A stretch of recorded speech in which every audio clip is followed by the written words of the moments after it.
3월 25일 수요일 사순절을 따라 걷는 듣는 묵상. 오늘의 본문은 마태복음 21장 33절로 46절까지의 말씀입니다. 다른 한 비유를 들으라. 한 집 주인이 포도원을 만들어 산 울타리로 두르고 거기에 즙 짜는 틀을 만들고 망대를 짓고 농부들에게 새로 주고 타국에 갔더니 열매 거둘 때가 가까우매 그 열매를 받으려고 자기 종들을 농부들에게 보내니 농부들이 종들을 잡아 하나는 심히 때리고 하나는 죽이고 하나는 돌로 쳤거늘 다시 다른 종들을 처음보다 많이 보내니 그들에게도 그렇게 하였는지라. 후에 자기 아들을 보내며 이르되 그들이 내 아들은 존대하리라 하였더니 농부들이 그 아들을 보고 서로 말하되 이는 상속자니 자 죽이고 그의 유산을 차지하자 하고 이에 잡아 포도원 밖에 내쫓아 죽였느니라. 그러면 포도원 주인이 올 때에 그 농부들을 어떻게 하겠느냐? 그들이 말하되 그 악한 자들을 진멸하고 포도원은 제때의 열매를 바칠 만한 다른 농부들에게 새로 줄지니이다. 예수께서 이르시되 너희가 성경에 건축자들이 버린 돌이 모퉁이의 머릿돌이 되었나니 이것은 주로 말미암아 된 것이요 우리 눈에 기이하도다 함을 읽어본 일이 없느냐. 그러므로 내가 너희에게 이르노니 하나님의 나라를 너희는 빼앗기고 그 나라의 열매 맺는 백성이 받으리라. 이 돌 위에 떨어지는 자는 깨지겠고 이 돌이 사람 위에 떨어지면 그를 가루로 만들어 흩으리라 하시니 대제사장들과 바리새인들이 예수의 비유를 듣고 자기들을 가리켜 말씀하심인 줄 알고 잡고자 하나 무리를 무서워하니 이는 그들이 예수를 선지자로 알미었더라. 아멘. 오늘 본문에서는 포도원 주인과 그 포도원에서 일하는 농부들 그리고 포도원 주인의 아들이 등장을 합니다. 포도원 주인이 외국으로 잠시 다녀올 일이 있었나 봅니다. 타국으로 떠나면서 그 포도원을 농부들에게 맡기게 되죠.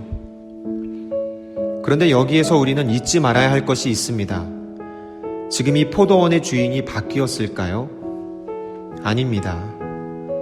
여전히 그 포도원의 주인은 잠시 외국으로 출타한 그 원래의 주인에게 소유권이 있습니다.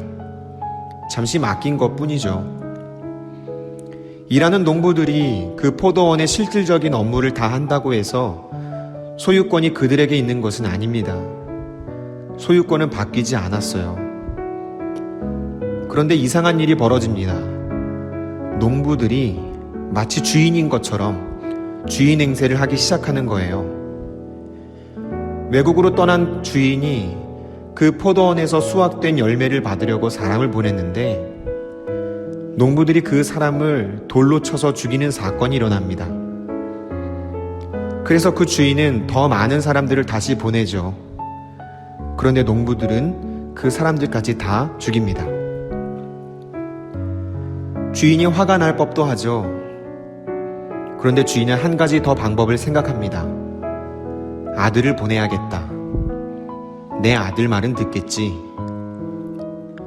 아버지의 부탁을 받고 농부들에게로 가는 그 포도원 주인의 아들, 그리고 멀리서 그 아들이 걸어오는 모습을 보게 되는 농부들.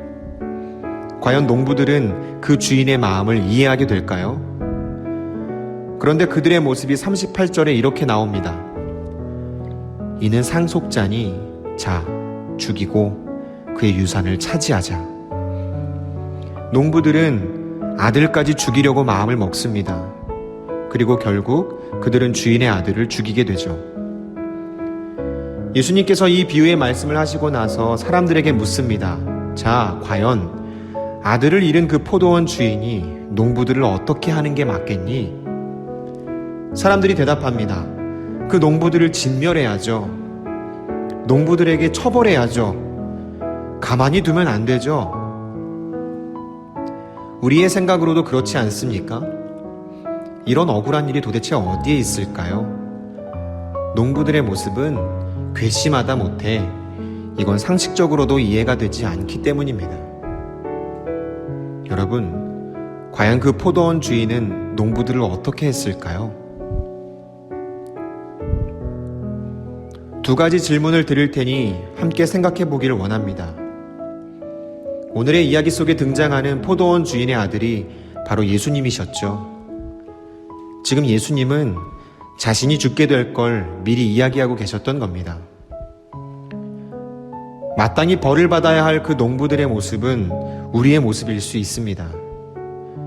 우리 안에 여전히 예수님을 십자가에 못 박으려고 하는 죄의 모습이 남아있죠.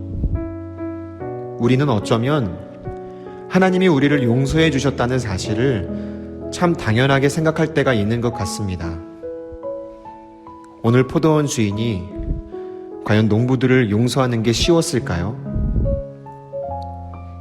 그런데 하나님은 우리를 용서해 주셨습니다. 끝까지 우리를 사랑하시고 부족한 우리를 믿어주시죠.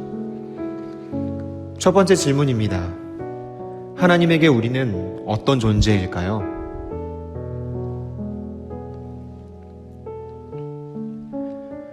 두 번째 질문입니다. 그 믿음에 보답하는 모습으로 우리는 어떻게 오늘 하루를 살아가야 할까요?